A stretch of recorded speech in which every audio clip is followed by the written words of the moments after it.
Hey, how's everyone doing today? Hey, just wanted to come to you. I'm the jewelry promise ring guy. If you guys didn't know that, uh, just got a couple things to say. People say, "Well, what's the history of promise rings? Well, where did they come from?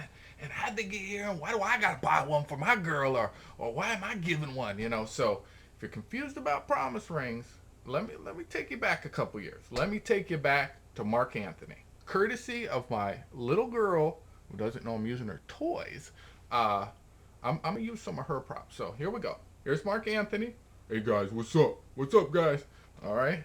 And so Mark Anthony, he says, well, I kind of want to conquer the world because it's there. I own Rome. I'm in Greece now. I just think that's what I'll do. Okay.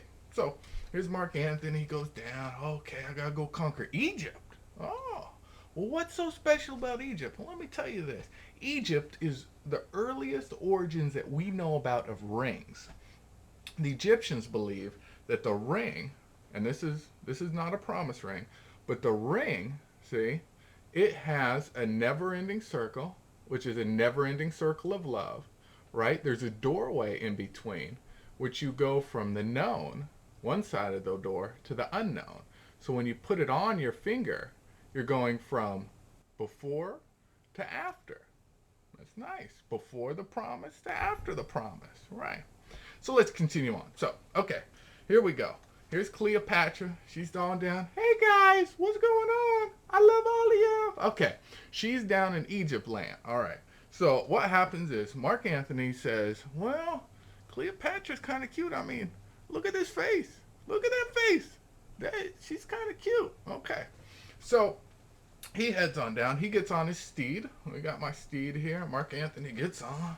Bum, ba, and he's heading on down. Let's get some music. That's not really pillage and carnage music, okay? So he heads on down with all his troops because he wants to conquer Egypt with Cleopatra, right? But when he gets down there, well, she's kind of cute, she's kind of fine.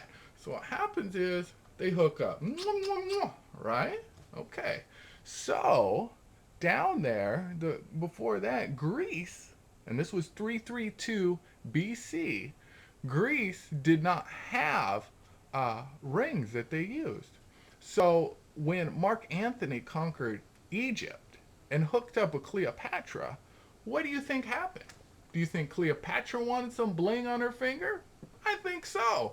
So Mark Antony stuck one on. When he heads back up to not Reese, Greece, uh, it kind of becomes a fashion. I mean, you got the leader of the country wearing the ring. What do you think's gonna happen to the normal Joe Schmo, right? All right, here we go.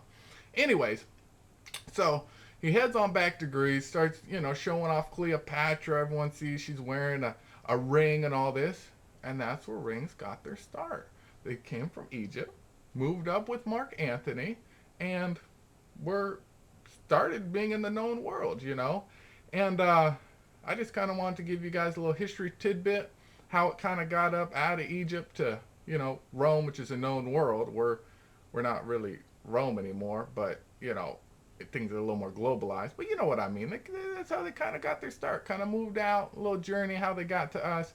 Uh, yeah, just want to give you a history tidbit on my website. And they say, well, why should I come to your website? What's your website all about? Look, on my website, what I do is I try to provide a service. My highlight of my website is this one page I got, and I rate companies. I say, look, you want to go to this company? This is how many promise rings I got. If you want to buy online, this company has free shipping. If you want to buy online, here's the code to get 5% off at this company. That's what I do. So just trying to help you guys out. Hope you liked the video, and special thanks to my daughter who's taking a nap, and don't tell her I used her toys. So hey, talk to y'all later. Love y'all. God bless. Peace.